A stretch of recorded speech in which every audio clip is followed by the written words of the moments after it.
ನಮಸ್ಕಾರ ಸ್ನೇಹಿತರೆ, ಒಂದು ಧಾರ್ಮಿಕ ಗುಂಪಿನವರು ಒಂದು ಊರಲ್ಲಿ 1999ರಲ್ಲಿ ಹುಟ್ಟಿರೋ ಹೆಣ್ಣು ಮಕ್ಕಳನ್ನ ಹುಡುಕಿ ಕೊಲ್ಲೋಕೆ ಶುರು ಮಾಡಿದಾಗ ಈ ನಕಲಿ ಧಾರ್ಮಿಕ ಗುಂಪುಗಳ ಬಣ್ಣ ಬಯಲು ಮಾಡುವಂತ ವ್ಯಕ್ತಿ ಇವರು ಕೊಲೆ ಮಾಡ್ತಿರೋದಕ್ಕೆ ಕಾರಣವನ್ನ ಹುಡ್ಕೊಂಡು ಹೊರಡ್ತಾನೆ. ಪೊಲೀಸರು ಕೂಡ ಹೆಣ್ಣು ಮಕ್ಕಳ ಸಾವಿನ ಹಿಂದೆ ಇರೋರ್ನ ಹುಡುಕ್ತಾ ಇದ್ದಾರೆ. ಇಂಥ ಸಂದರ್ಭದಲ್ಲಿ ಎಂತ ಭಯಾನಕ ರಹಸ್ಯಗಳು ಹೊರಗೆ ಬರೋಕೆ ಶುರು ಆಗುತ್ತೆ ಅಂದ್ರೆ, ಬುದ್ಧನ ಪುನರ್ಜನ್ಮದಿಂದ ಹಿಡಿದು ರಾಕ್ಷಸರ ಅಂತ್ಯ ಮಾಡೋಕೆ ಬರೋ 4 ಜನ ರಾಜರ ಕತೆ ಎಲ್ಲ ಬೆಳಕಿಗೆ ಬರುತ್ತೆ.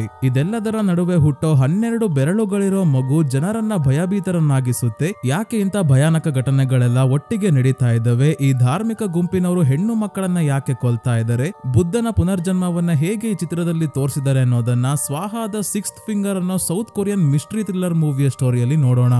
ಮೂವಿ ತುಂಬಾನೇ ಕನ್ಫ್ಯೂಸಿಂಗ್ ಆಗಿದೆ ಸ್ನೇಹಿತರೆ. ಅದರ ಜೊತೆಗೆ ಕ್ಯಾರೆಕ್ಟರ್ಸ್ ನ ಹೆಸರು ಕೂಡ ಕನ್ಫ್ಯೂಸ್ ಆಗುತ್ತೆ. ಹಾಗಾಗಿ ಕ್ಯಾರೆಕ್ಟರ್ಸ್ ನ ಹೆಸರನ್ನ ಚೇಂಜ್ ಮಾಡಿದ್ದೀನಿ ಸ್ನೇಹಿತರೆ.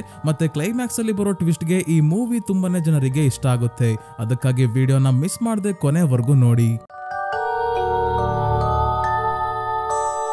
ಈ ಮೂವಿಯ ಸ್ಟಾರ್ಟಿಂಗ್ ಅಲ್ಲಿ ಲೀ ಅನ್ನೋ ಹುಡುಗಿ ತನ್ನ ಹುಟ್ಟಿನ ಕಥೆಯನ್ನ ಹೇಳ್ತಾ ಇದ್ದಾಳೆ. 1999 ಯೋಂಗ್ ವೋಲ್ ಅನ್ನೋ ಹಳ್ಳಿಯಲ್ಲಿ ಒಬ್ಳು ತಾಯಿ ಟ್ವಿನ್ಸ್ ಮಕ್ಕಳಿಗೆ ಜನ್ಮ ನೀಡ್ತಾ ಇದ್ದಾರೆ. ಈ ಸಮಯದಲ್ಲಿ ಪ್ರಾಣಿ ಪಕ್ಷಿಗಳೆಲ್ಲ ವಿಚಿತ್ರವಾಗಿ ಆಡ್ತಾ ಇದ್ದಾವೆ. ಮೊದಲನೇ ಮಗು ಹೊರಗೆ ಬಂದಾಗ ಡಾಕ್ಟರ್ಸ್ ಮತ್ತೆ ಮಗುವನ್ನ ನೋಡಿದವರೆಲ್ಲ ಗಾಬರಿ ಆಗೋಗ್ತಾರೆ. ಈ ಮಗುವಿಗೆ 12 ಬೆರಳುಗಳಿರುತ್ತೆ. ಒಂದೊಂದು ಕೈಯಲ್ಲಿ 6 ಬೆರಳುಗಳು ಮತ್ತೆ ದೇಹದ ತುಂಬಾ ಕೂದಲು ಬೆಳ್ಕೊಂಡು ನೋಡೋಕೆ ತುಂಬಾನೇ ಭಯಾನಕವಾಗಿ ಕಾಣ್ತಾ ಇದೆ. ಈ ಮಗು ಗರ್ಭದಲ್ಲೇ ಇದ್ದಾಗ್ಲೇ ಎರಡನೇ ಮಗುವಿನ ಕಾಲನ್ನ ಕಚ್ಚಿ ತಿನ್ನೋಕೆ ಶುರು ಮಾಡಿರುತ್ತೆ. ಹಾಗಾಗಿ ಎರಡನೇ ಮಗು ಹೊರಗೆ ಬಂದಾಗ ಇದರ ಕಾಲಿನ ಮೇಲೆ ಕಚ್ಚಿರೋ ಗಾಯ ಆಗಿ ರಕ್ತ ಬರ್ತಾ ಇದೆ. ಡಾಕ್ಟರ್ ಹೇಳ್ತಾರೆ ಈ ಎರಡನೇ ಮಗು ಉಳಿಯುತ್ತೆ, ಆ ಮೊದಲನೇ ಮಗು ಜಾಸ್ತಿ ಹೊತ್ತು ಇರಲ್ಲ ಬಿಡಿ ಅಂತ. ಆದ್ರೆ ಆ ಮೊದಲನೇ ಮಗುಗೆ ಏನು ಆಗಲ್ಲ, ಬದುಕುಳಿಯುತ್ತೆ. ಡೆಲಿವರಿ ಆದ 1 ವಾರಕ್ಕೆ ಮಕ್ಕಳ ತಾಯಿ ಸಾವನ್ನಪ್ಪಿದ್ರೆ ನಂತರ ತಂದೆ ಕೂಡ ನೇಣು ಹಾಕೊಂಡು ಸಾವನ್ನಪ್ತಾರೆ. ಆಗ ಮಕ್ಕಳನ್ನ ಇವರ ಅಜ್ಜಿ ತಾತನೇ ನೋಡ್ಕೊಳ್ಳೋಕೆ ಶುರು ಮಾಡ್ತಾರೆ. ಆ ಭಯಾನಕ ಮಗು ಇವತ್ತಿಗೂ ಬದುಕಿದೆ. ಅದರ ಜೊತೆ ಹುಟ್ಟಿದ ಎರಡನೇ ಮಗುನೇ ನಮಗೆ ಈ ಸ್ಟೋರಿ ಹೇಳ್ತಿರೋ ಲೀ ಆಗಿದ್ದಾಳೆ. ಕತೆ ಈಗ 2014ಕ್ಕೆ ಬರುತ್ತೆ. ಲೀ ತನ್ನ ತಾತ ಅಜ್ಜಿ ಜೊತೆಯಲ್ಲಿ ವಾಸವಾಗಿದ್ದಾಳೆ. ಆ ಭಯಾನಕ ಮಗುವನ್ನ ಮನೆಯ ಹಿಂದೆ ಶೆಡ್ ಅಲ್ಲಿ ಲಾಕ್ ಮಾಡಿ ಇಟ್ಟಿರ್ತಾರೆ. ಯಾಕಂದ್ರೆ ಆ ಹುಡುಗಿ ಮನುಷ್ಯರ ತರ ಇಲ್ವೇ ಇಲ್ಲ, ರಾಕ್ಷಸರ ರೀತಿ ನಡ್ಕೊಳ್ಳುತ್ತೆ. ಮನೆಯಲ್ಲೇ ಡೀಮನ್ನ ಹಿಡ್ಕೊಂಡಿರೋ ತಾತ ಅಜ್ಜಿ ಯಾವಾಗ್ಲೂ ದೇವರಲ್ಲಿ ಪ್ರಾರ್ಥನೆ ಮಾಡ್ತಾನೆ ಇರ್ತಾರೆ. ಜೊತೆಗೆ ಆ ಹುಡುಗಿಯ ಬಗ್ಗೆ ಯಾರಿಗೂ ಗೊತ್ತಾಗಬಾರ್ದು ಅಂತ ಅವಳಿಗೆ ಹೆಸರಿಡೋದಾಗ್ಲಿ ಅವಳು ಹುಟ್ಟಿರೋದಕ್ಕೆ ಗವರ್ಮೆಂಟ್ ಅಲ್ಲಿ ರಿಜಿಸ್ಟ್ರೇಷನ್ ಆಗ್ಲಿ ಯಾವ್ದನ್ನ ಕೂಡ ಮಾಡಿಸಿಲ್ಲ. ಸದ್ಯಕ್ಕೆ ಅವರಿರೋ ಹಳ್ಳಿಯಲ್ಲಿ ಪ್ರಾಣಿಗಳು, ಹಸುಗಳು ಮತ್ತೆ ಹಂದಿಗಳೆಲ್ಲ ಇದ್ದಕ್ಕಿದ್ದಂಗೆ ಸಾವನ್ನಪ್ತಾ ಇದ್ದಾವೆ ಅಂತ ಎಲ್ಲರೂ ಸೇರಿ ಒಬ್ರು ಶಮನ್ನ ಕರೆಸಿದ್ದಾರೆ. ಈ ಶಮನ್ ಸಾಕು ಪ್ರಾಣಿಗಳನ್ನ ಕಾಪಾಡೋಕೆ ಒಂದು ಆಚರಣೆಯನ್ನ ಮಾಡ್ತಾರೆ. ಆದ್ರೂ ಕೂಡ ಯಾವ ಪ್ರಾಣಿಗಳು ಕೂಡ ಉಳಿತಾ ಇಲ್ಲ. ಇಂಥ ಸಂದರ್ಭದಲ್ಲಿ ಈ ಶಮನ್ಗೆ ಲೀನ ಮನೆಯ ಬಗ್ಗೆ ಗೊತ್ತಾಗುತ್ತೆ. ಅವರು ಯಾರ ಹತ್ರನೂ ಮಾತಾಡಲ್ಲ, ಏನೋ ಮುಚ್ಚಿಟ್ಟಿರೋ ಹಾಗೆ ಕಾಣ್ತಾರೆ. ಮನೆಯಿಂದ ಹೊರಗೂ ಜಾಸ್ತಿ ಬರಲ್ಲ ಅಂತ ಗೊತ್ತಾದಾಗ ಅವರೇನೋ ಮಾಡ್ತಿರ್ಬೋದು ಅಂತ ಹೇಳಿ ಶಮನ್ ಒಂದಷ್ಟು ಜನರನ್ನ ಲೀನ ಮನೆ ಹತ್ರ ಕರ್ಕೊಂಡ್ ಬರ್ತಾರೆ.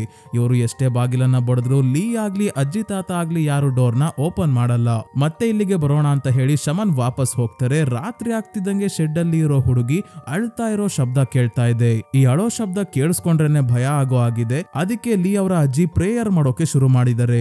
ಅದೇ ಇನ್ನೊಂದ್ ಕಡೆ ಶಮನ್ಗೂ ಕೂಡ ಈ ಶಬ್ದ ಕೇಳಿಸಿದ್ರಿಂದ ತಮ್ಮ ಜೊತೆ ಒಬ್ಬ ವ್ಯಕ್ತಿಯನ್ನ ಕರ್ಕೊಂಡು ಯಾರಿಗೂ ಕಾಣ್ದಂಗೆ ಲೀನ ಮನೆ ಹಿಂದೆ ಇರೋ ಶೆಡ್ಗೆ ಬರ್ತಾರೆ. ಇಲ್ಲಿ ಯಾವ್ದೋ ಒಂದು ಅಮಾನುಷ ಶಕ್ತಿ ಇದೆ ಅಂತ ಅರಿವಾಗಿ ಇವರು ಹೆದರುಕೊಂಡೇ ಶೆಡ್ ನ ಡೋರ್ ಹತ್ರ ಬರೋ ಅಷ್ಟರಲ್ಲಿ ಶಮನ್ನ ಕಾಲಿಗೆ ಒಂದು ಹಾವು ಕಚ್ಚುತ್ತೆ. 10 ಹಾವುಗಳು ಶೆಡ್ ನ ಡೋರ್ ಇಂದ ಹೊರಗೆ ಬರ್ತಿರೋದನ್ನ ನೋಡಿ ಇಲ್ಲಿಂದ ಇವರಿಬ್ರು ತಕ್ಷಣ ಓಡ್ ಹೋಗ್ತಾರೆ. ನೆಕ್ಸ್ಟ್ ನಲ್ಲಿ ಪಾರ್ಕ್ ಅನ್ನೋ ಪ್ಯಾಸ್ಟರ್ ನ ತೋರಿಸ್ತಾರೆ. ಪ್ಯಾಸ್ಟರ್ ಅಂದ್ರೆ ಸ್ನೇಹಿತರೆ ಚರ್ಚ್ ಅಲ್ಲಿ ಲೀಡರ್ ತರ.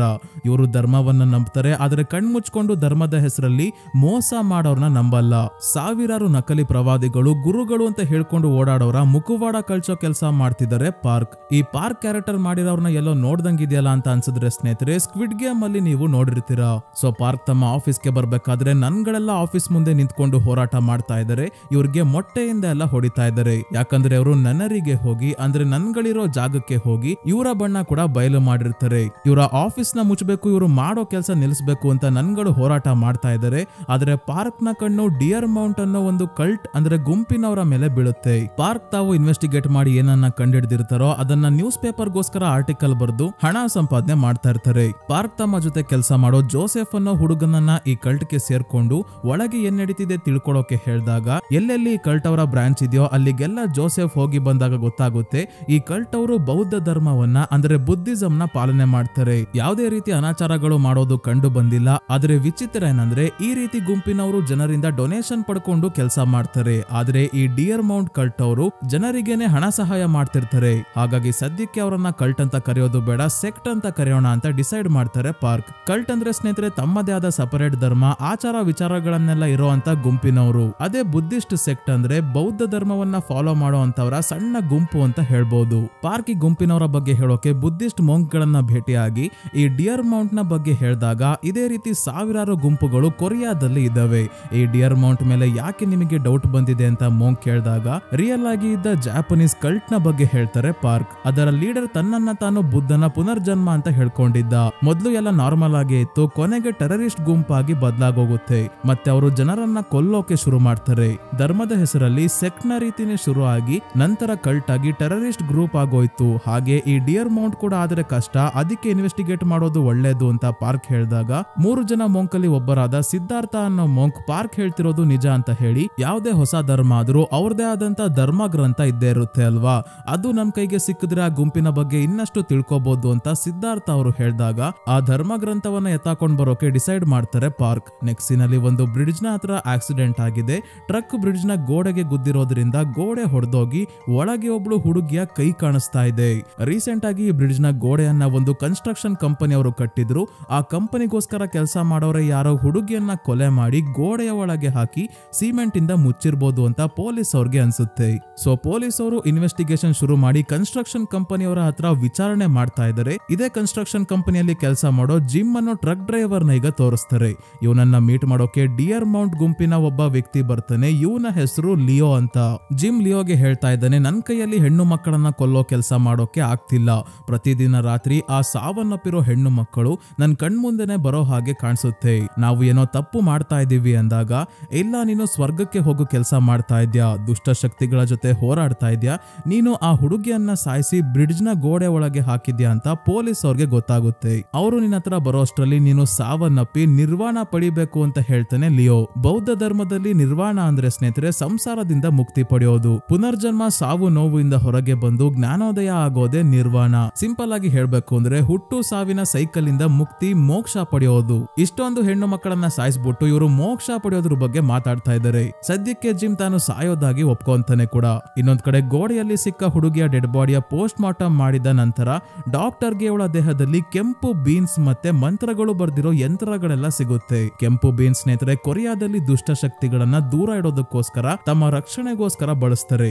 ಈ ವಿಷಯ ಪೊಲೀಸ್ ಅವ್ರಿಗೆ ತಿಳಿಸಿ ಇದೇ ರೀತಿಯ ಕೊಲೆಗಳು ಮೊದಲು ಆಗಿದ್ವು ಅಲ್ವಾ ಅಂತ ಹೇಳ್ತಾರೆ ಡಾಕ್ಟರ್. ತುಂಬಾನೇ ಹುಡುಗಿಯರನ್ನ ಆಲ್ರೆಡಿ ಡಿಯರ್ ಮೌಂಟ್ ಗುಂಪಿನವರು ಸಾಯಿಸಿದ್ದಾರೆ ಸ್ನೇಹಿತರೆ, ಇನ್ನೂ ತಗ್ಲಾಕೊಂಡಿಲ್ಲ ಅಷ್ಟೇ. ಸದ್ಯಕ್ಕೆ ಈ ಕೊಲೆ ಮ್ಯಾಟರ್ ಬಗ್ಗೆ ಗೊತ್ತಿಲ್ಲ ಅಂದ್ರೂ ಕೂಡ ಈ ಇನ್ವೆಸ್ಟಿಗೇಷನ್ ಅಲ್ಲಿ ಪೊಲೀಸ್ ಅವ್ರಿಗಿಂತ ಪಾರ್ಕ್ ಅವರೇ ಮುಂದೆ ಇದ್ದಾರೆ. ಪೊಲೀಸ್ ಅವರು ಕೊಲೆಗಾರನನ್ನ ಕಂಡಿಡಿತಾ ಇದ್ರೆ ಆ ಕೊಲೆಗಾರನನ್ನ ಹುಟ್ಟಾಕಿರೋ ಡಿಯರ್ ಮೌಂಟ್ ಗುಂಪಿನವರ ಬಗ್ಗೆ ಪಾರ್ಕ್ ತಿಳ್ಕೊಳ್ಳೋಕೆ ಅವರ ಧರ್ಮ ಗ್ರಂಥವನ್ನ ಹುಡುಕ್ತಾ ಇದ್ದಾರೆ. ಈಗ ಪಾರ್ಕ್ ಮತ್ತೆ ಜೋಸೆಫ್ ನ ಡಿಯರ್ ಮೌಂಟ್ ಗೆ ಕಳಿಸಿ ಅಲ್ಲಿ ಏನ್ ಹೇಳ್ತಾರೆ ಅನ್ನೋದನ್ನ ಲೈವ್ ಆಗಿ ಪಾರ್ಕ್ ಕೇಳಿಸ್ಕೊಂತಾ ಇದ್ದಾರೆ. ಯಾಕಂದ್ರೆ ಜೋಸೆಫ್ ಪಾರ್ಕ್ ಗೆ ಕಾಲ್ ಮಾಡಿ ಫೋನ್ ನ ತನ್ನ ಪಕ್ಕದಲ್ಲಿ ಇಟ್ಕೊಂಡಿದ್ದಾನೆ. ಡಿಯರ್ ಮೌಂಟ್ ನ ಮಹಿಳೆ ತಮ್ಮ ಗುಂಪಿನ ಉದ್ದೇಶವನ್ನ ಹೇಳ್ತಾ ಹಾಗೆ ತಮ್ಮ ಧರ್ಮ ಗ್ರಂಥದ ಬಗ್ಗೆ ಕೂಡ ಹೇಳ್ತಾರೆ. ಇವರ ಧರ್ಮ ಗ್ರಂಥದ ಕೇವಲ 4 ಕಾಪಿ ಮಾತ್ರ ಇರೋದು. ಅದರಲ್ಲಿ ಹೇಳಿರೋ ಹಾಗೆ 81 ಡೀಮನ್ಗಳು ಬೆಳಕನ್ನ ನಾಶ ಮಾಡೋಕೆ ಹುಟ್ಟಿ ಬರ್ತವೆ ಅಂತ. ಮುಂದೆ ಗೊತ್ತಾಗುತ್ತೆ ಸ್ನೇಹಿತರೆ ಯಾರು ಆ 81 ಡೀಮನ್ಗಳು, ಯಾರು ಆ ಬೆಳಕು ಅಂತ. ಸದ್ಯಕ್ಕೆ ಜೋಸೆಫ್ ಬಾತ್ರೂಮ್ಗೆ ಹೋಗೋ ಹಾಗೆ ನಾಟಕ ಆಡ್ಕೊಂಡ್ ಬಂದು ಆಫೀಸ್ ರೂಮ್ ನ ಒಳಗೆ ಹೋಗಿ ಧರ್ಮ ಗ್ರಂಥವನ್ನ ಹುಡ್ಕೋಕೆ ಶುರು ಮಾಡ್ತಾನೆ. ಇದೇ ಸಮಯಕ್ಕೆ ಪೊಲೀಸ್ ಅವರು ಜಿಮ್ ನ ಹುಡ್ಕೊಂಡು ಇಲ್ಲಿಗೆ ಬರ್ತಾರೆ. ಕನ್ಸ್ಟ್ರಕ್ಷನ್ ಕಂಪನಿಯಲ್ಲಿ ಜಿಮ್ ಇಲ್ಲಿನ ಅಡ್ರೆಸ್ ಕೊಟ್ಟಿದ್ದ. ಯಾಕಂದ್ರೆ ಅವನು ಲಿಯೋ ಎಲ್ಲರೂ ಕೂಡ ಕಲ್ಟ್ ಮೆಂಬರ್ಸೇ ಆಗಿದ್ರು. ಇಲ್ಲಿ ವಿಚಾರಣೆ ಮಾಡಿದಾಗ ಜಿಮ್ ಅವರ ತಾಯಿಯ ಅಡ್ರೆಸ್ ಸಿಗುತ್ತೆ. ಪೊಲೀಸ್ ಅವರಿಂದ ಜಿಮ್ ನ ಬಗ್ಗೆ ಪಾರ್ಕ್ ಕೂಡ ಗೊತ್ತಾಯ್ತು. ಇವತ್ ರಾತ್ರಿ ಮೋಂಕ್ ಸಿದ್ಧಾರ್ಥ ಪಾರ್ಕ್ ನ ಮೀಟ್ ಮಾಡಿ ಒಂದು ಶಾಕಿಂಗ್ ವಿಷಯ ಹೇಳ್ತಾರೆ. ಅದೇನಂದ್ರೆ ಈ ಡಿಯರ್ ಮೌಂಟ್ ಅವ್ರದ್ದು ಟೋಟಲ್ 4 ಬ್ರಾಂಚ್ ಇದೆ. ಬೇರೆ ಬೇರೆ ಊರಲ್ಲಿ ಇರೋ ಈ 4 ಬ್ರಾಂಚ್ ಗಳಲ್ಲಿ ಒಂದೊಂದು ರಾಜರ ಪೇಂಟಿಂಗ್ ಇದೆ. ಈ ರಾಜರನ್ನ 4 ಹೆವೆನ್ಲಿ ಕಿಂಗ್ಸ್ ಅಂತ ಕರೀತಾರೆ. ಬುದ್ಧಿಸಂ ಪ್ರಕಾರ ಈ 4 ರಾಜರು 4 ದಿಕ್ಕನ್ನ ರಕ್ಷಣೆ ಮಾಡ್ತಾರೆ ದುಷ್ಟ ಶಕ್ತಿಗಳಿಂದ. ಬುದ್ಧಿಸಂ ಅಲ್ಲಿ ಸ್ನೇಹಿತರೆ ಈ 4 ಹೆವೆನ್ಲಿ ಕಿಂಗ್ಸ್ ನ ಚತುರ್ ಮಹಾರಾಜ ಅಂತ ಕರೀತಾರೆ. ಇವರ ಹೆಸರು ಧೃತರಾಷ್ಟ್ರ, ವಿರೂಪಾಕ್ಷ, ವೈಶ್ರವಣ ಮತ್ತೆ ವಿರುಧಕ. ಇವರೆಲ್ಲರೂ ದೇವತೆಗಳ ರಾಜ ಶಾಕ್ರಗೋಸ್ಕರ ಕೆಲಸ ಮಾಡ್ತಾರೆ. ಏನ್ ಕೆಲಸ ಮಾಡ್ತಾರೆ ಅಂದ್ರೆ ಧರ್ಮವನ್ನ ಕಾಪಾಡೋದು. ಇರೋದು. ಕೆಲವರು ಹೇಳೋದೇನಂದ್ರೆ ಬುದ್ಧಿಸಂ ಅಲ್ಲಿ ಶಾಕ್ರ ಮತ್ತೆ ಹಿಂದೂಯಿಸಂ ಅಲ್ಲಿ ಇಂದ್ರ ಇಬ್ಬರು ಕೂಡ ಒಬ್ಬರೇ ಅಂತ. ಈಗ ಡಿಯರ್ಮೌಂಟ್ ನ 2 ಬ್ರಾಂಚ್ ಅಲ್ಲಿ ಇರೋ ಪೇಂಟಿಂಗ್ ನ ಫೋಟೋ ಇವ್ರಿಗೆ ಸಿಕ್ಕಿದೆ. ಪೇಂಟಿಂಗ್ ಅಲ್ಲಿ ಒಂದು ರಾಜನ ಅಕ್ಕಪಕ್ಕದಲ್ಲಿ ಗಂಧರ್ವ ಮತ್ತೆ ಪಿಶಾಚ ಇದ್ರೆ, ಇನ್ನೊಬ್ಬ ರಾಜನ ಅಕ್ಕಪಕ್ಕದಲ್ಲಿ ಯಕ್ಷ ಮತ್ತೆ ರಾಕ್ಷಸ ಇದ್ದಾರೆ. ಡಿಯರ್ಮೌಂಟ್ ನ 4 ಬ್ರಾಂಚ್ ಗಳು ಎಲ್ಲೆಲ್ಲಿ ಇದಾವೆ ಅಂತ ಇವರು ಮ್ಯಾಪ್ ಮೇಲೆ ಮಾರ್ಕ್ ಮಾಡ್ಕೊಂತಾ ಇದ್ದಾರೆ. ಮತ್ತೆ ಸಿದ್ಧಾರ್ಥ ಹೇಳ್ತಾರೆ ಈ 4 ರಾಜರು ಭಾರತ ಮೂಲದ ದೇವತೆಗಳಾಗಿದ್ದಾರೆ. ಅವರು ಡೀಮನ್ ಗಳನ್ನ ಅಂದ್ರೆ ರಾಕ್ಷಸರನ್ನ ಬೇಟೆ ಆಡ್ತಾರೆ ಅಂತ. ನಂತರ ಪಾರ್ಕ್ ಜೋಸೆಫ್ ಜೊತೆ ಜೋಸೆಫ್ ಇಲ್ಲಿವರೆಗೂ ಹೋಗ್ತಿದ್ದ ಡಿಯರ್ಮೌಂಟ್ ನ ಬ್ರಾಂಚ್ ಗೆ ಯಾರಿಗೂ ಕಾಣ್ದಂಗೆ ನುಗ್ತಾರೆ. ಇಲ್ಲಿ ಒಂದು ಸೀಕ್ರೆಟ್ ರೂಮ್ ನ ಒಳಗೆ ಕೊನೆಗೂ ಇವ್ರಿಗೆ ಧರ್ಮ ಗ್ರಂಥ ಸಿಗುತ್ತೆ. ಅದೇ ಇನ್ನೊಂದ್ ಕಡೆ ಜಿಮ್ ಕೆಲಸ ಮುಗಿಸಿ ತನ್ನ ಟ್ರಕ್ ಅಲ್ಲಿ ಕೂತಿದ್ದಾಗ ಇವನೇ ಕೊಂದಿರೋ ಒಬ್ಳು ಹುಡುಗಿಯ ಆತ್ಮ ಇವನ ಮುಂದೆ ಭಯಾನಕವಾದ ರೂಪದಲ್ಲಿ ಕಾಣಿಸ್ಕೊಂಡು ಇವನಿಗೆ ತುಂಬಾನೇ ಹೆದರಿಸುತ್ತೆ. ಆಗ ತಕ್ಷಣ ಟ್ರಕ್ ನ ಸ್ಟಾರ್ಟ್ ಮಾಡಿ ತನ್ನ ತಾಯಿಯ ಮನೆ ಕಡೆ ಹೊರಡ್ತಾನೆ. ಆದ್ರೆ ಮನೆಗೆ ಮೊದಲೇ ಪೊಲೀಸ್ ಅವರು ಬಂದಿದ್ದಾರೆ, ಜೊತೆಗೆ ಲಿಯೋ ಕೂಡ ಇಲ್ಲೇ ಇದ್ದಾನೆ. ಜಿಮ್ ಮನೆ ಹತ್ರ ಬರ್ತಿದ್ದಂಗೆ ಇವನು ಮನೆ ಒಳಗೂ ಹೋಗಲ್ಲ. ತನ್ನ ತಾಯಿಗೆ ಫೋನ್ ಮಾಡಿ ಸಾಯೋ ವಿಷಯ ಹೇಳಿದಾಗ ಹಿಂದೆನೆ ಪೊಲೀಸ್ ಅವರು ಇವನನ್ನ ಕಾಪಾಡೋಕೇನೋ ಬರ್ತಾರೆ. ಇವರು ಜಿಮ್ ನ ತಡೆಯೋ ಅಷ್ಟ್ರಲ್ಲೇ ಜಿಮ್ ಮನೆ ಮೇಲಿಂದ ಕತ್ತಿಗೆ ನೇಣಿನ ಕುಣಿಕೆ ಹಾಕೊಂಡು ಕೆಳಗೆ ಹಾರಿ ಎಲ್ಲರ ಮುಂದೆನೆ ಸಾವನ್ನಪ್ತಾನೆ. ಮುಂದಿನ ದಿನ ಜಿಮ್ ಸಾವನ್ನಪ್ಪಿರೋ ವಿಷಯ ನ್ಯೂಸ್ ನ ನೋಡಿ ಪಾರ್ಕ್ ಗೊತ್ತಾಗ್ತಿದ್ದಂಗೆ ಪೊಲೀಸ್ ಸ್ಟೇಷನ್ ಅಲ್ಲಿ ಹಳೆ ರೆಕಾರ್ಡ್ಸ್ ನ ಚೆಕ್ ಮಾಡಿಸಿದಾಗ ಜಿಮ್ ನ ಕ್ರಿಮಿನಲ್ ಬ್ಯಾಕ್ ಗ್ರೌಂಡ್ ಕೂಡ ಇದೆ ಅಂತ ಗೊತ್ತಾಗುತ್ತೆ. ಅದೇ ಇನ್ನೊಂದ್ ಕಡೆ ಲಿಯೋ ತನ್ನ ಗ್ರೂಪ್ ಅಲ್ಲಿ ಇರೋ ಒಬ್ಳು ಮಹಿಳೆಯ ಸಹಾಯದಿಂದ 1999ರಲ್ಲಿ ಹುಟ್ಟಿರೋ ಲೀನ ಡೀಟೇಲ್ಸ್ ಪಡ್ಕೊಂತಾನೆ. ಆದ್ರೆ ಶೆಡ್ ಅಲ್ಲಿ ಇರೋ ಲೀನ ಟ್ವಿನ್ ಸಿಸ್ಟರ್ ಬಗ್ಗೆ ಗೊತ್ತಾಗಲ್ಲ, ಯಾಕಂದ್ರೆ ಅವಳು ಬದುಕಿದಳೆ ಅನ್ನೋದಕ್ಕೆ ಯಾವುದೇ ಸಾಕ್ಷಿ ಇಲ್ಲ. ಅವಳು ಹುಟ್ಟಿರೋದಕ್ಕೆ ರಿಜಿಸ್ಟ್ರೇಷನ್ ಮಾಡಿಸಿಲ್ವಲ್ಲ ಅದಕ್ಕೆ. ಲಿಯೋ ಲೀನ ಸ್ಕೂಲ್ ಇಂದ ಫಾಲೋ ಮಾಡ್ಕೊಂಡು ಲೀನ ಮನೆ ಹತ್ರ ಬರ್ತಾನೆ. ನೆಕ್ಸ್ಟ್ ಇವಳನ್ನೇ ಕೊಲ್ಲೋದಕ್ಕೆ ಯೋಚನೆ ಮಾಡ್ತಾ ಇದ್ದಾನೆ. ಯಾಕೆ ಅಂತ ಮುಂದೆ ಗೊತ್ತಾಗುತ್ತೆ. ಲೀ ಮನೆಗೆ ಬರ್ತಿದ್ದಂಗೆ ಅವಳ ಅಜ್ಜಿ ಅದಕ್ಕೆ ಊಟ ಕೊಟ್ಬೋಗು ಅಂತ ಕಳಿಸ್ತಾರೆ. ಅದು ಅಂದ್ರೆ ಸ್ನೇಹಿತರೆ ಶೆಡ್ ಅಲ್ಲಿ ಇರೋ ಹುಡುಗಿ. ಅವಳಿಗೋಸ್ಕರ ಅಲ್ಲಿ ಊಟ ತಗೊಂಡ್ ಬಂದು ಹೆದರ್ಕೊಂಡೆ ಶೆಡ್ ನ ಡೋರ್ ಕೆಳಗೆ ಸ್ವಲ್ಪ ಗ್ಯಾಪ್ ಇದೆ, ಅಲ್ಲಿಂದಾನೆ ಊಟ ತಗೊಳ್ಳಿ ಅಂತ ಇಟ್ಟು ವಾಪಸ್ ಬರ್ತಾಳೆ. ಈಗ್ಲೂ ಅಷ್ಟೇ ಶೆಡ್ ಒಳಗೆ ಲೀನ ಸಹೋದರಿ ಅಳ್ತಾ ಇದ್ದಾಳೆ. ಲಿಯೋ ವಾಪಸ್ ಮನೆಗೆ ಬಂದು ಮಲಗಿದ್ದಾಗ ಇವನ ಹತ್ರ ಮೇಲಿಂದ ಇವನೇ ಸಾಯಿಸಿರೋ ಹೆಣ್ಣು ಮಕ್ಕಳ ಆತ್ಮಗಳು ಕೆಳಗೆ ಇಳಿದು ಬರ್ತಾ ಇರೋ ಹಾಗೆ ಕಾಣುತ್ತೆ. ಇದನ್ನ ನೋಡಿ ಇವನು ತುಂಬಾನೇ ಹೆದರ್ಕೊಂಡಿದ್ದಾಗ ಲಿಯೋ ಅವರ ಸಾವನ್ನಪ್ಪಿರೋ ಅಮ್ಮ ಇವನಿಗೆ ಎಚ್ಚರಗೊಳ್ಳೋಕೆ ಹೇಳೋ ಹಾಗೆ ಕೇಳಿಸುತ್ತೆ. ಇವನು ತಕ್ಷಣ ಕಣ್ಬಿಡ್ತಿದ್ದಂಗೆ ಆತ್ಮಗಳು ವಾಪಸ್ ಹೋಗ್ತವೆ. ಮುಂದಿನ ದಿನ ಪಾರ್ಕ್ ಡಿಯರ್ಮೌಂಟ್ ಅವರ ಧರ್ಮ ಗ್ರಂಥವನ್ನ ಮೋಂಗ್ ಸಿದ್ಧಾರ್ಥ ಅವರಿಗೆ ಕೊಟ್ಟಾಗ ಇವ್ರು ಹೇಳ್ತಾರೆ ಇದರಲ್ಲಿ ಡೀಮನ್ ಗಳ ಬಗ್ಗೆ ಇದೆ. ಹುಡುಗಿಯರ ರೂಪದಲ್ಲಿ ಡೀಮನ್ ಗಳು ಬರ್ತವೆ. ಹುಡುಗಿಯ ಕಣ್ಣು ಸುಂದರವಾಗಿರುತ್ತೆ, ಮಾತಿನಲ್ಲೇ ಯಾಮಾರ್ಸೋ ಶಕ್ತಿ ಅವುಗಳಿಗೆ ಇರುತ್ತೆ. ಹಾಗಾಗಿ ಅಂತ ಹುಡುಗಿಯರನ್ನ ನಂಬೇಡಿ, ಅವರನ್ನ ಸಾಯಿಸೋದೇ ಒಳ್ಳೇದು ಅಂತ ಬರ್ದಿದೆ. ಅದಕ್ಕೆ ಲಿಯೋ ಮತ್ತೆ ಜಿಮ್ ಹೆಣ್ಣು ಮಕ್ಕಳನ್ನ ಸಾಯಿಸ್ತಾ ಇರೋದು, ಅವರು ಡೀಮನ್ ಗಳು ಅಂತ.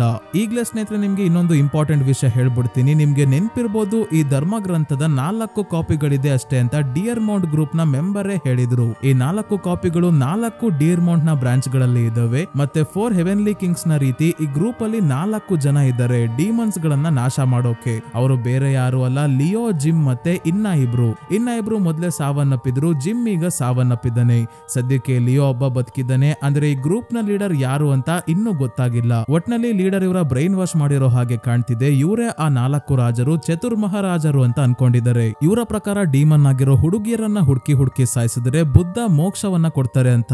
ಈ ಧರ್ಮ ಗ್ರಂಥವನ್ನ ಬರ್ದಿರೋದು ಯಾರು ಅಂತ ಚೆಕ್ ಮಾಡಿದಾಗ ಲಾಸ್ಟ್ ಅಲ್ಲಿ ಕಿಮ್ ಅನ್ನೋರು ಇದನ್ನ ಬರ್ದಿರೋದು ಅಂತ ಗೊತ್ತಾಗುತ್ತೆ. ಇಂಟರ್ನೆಟ್ ಅಲ್ಲಿ ಕಿಮ್ ಯಾರು ಅಂತ ಸರ್ಚ್ ಮಾಡಿದಾಗ ಕಿಮ್ ನ ಫೋಟೋ ಮತ್ತೆ ಇವರು ತುಂಬಾನೇ ಫೇಮಸ್ ವ್ಯಕ್ತಿ ಅಂತ ಗೊತ್ತಾಗುತ್ತೆ. ಕಿಮ್ ಕೂಡ ಬೌದ್ಧ ಧರ್ಮದವರೇ ಆಗಿರೋದ್ರಿಂದ ಸಿದ್ಧಾರ್ಥ ಹೇಳ್ತಾರೆ ಇವರ ಬಗ್ಗೆ ನಮ್ಮ ಇನ್ನೊಬ್ರು ಮೊಂಕ್ ಆಕ್ಟೋಪಸ್ ಗೆ ಗೊತ್ತಿರುತ್ತೆ, ಅವರನ್ನ ವಿಚಾರಿಸಿ ಅಂತ ಹೇಳಿದಾಗ ಪಾರ್ಕ್ ಮತ್ತೆ ಜೋಸೆಫ್ ಇಬ್ರು ಆಕ್ಟೋಪಸ್ ನ ಹುಡ್ಕೊಂಡು ಹೊರಡ್ತಾರೆ.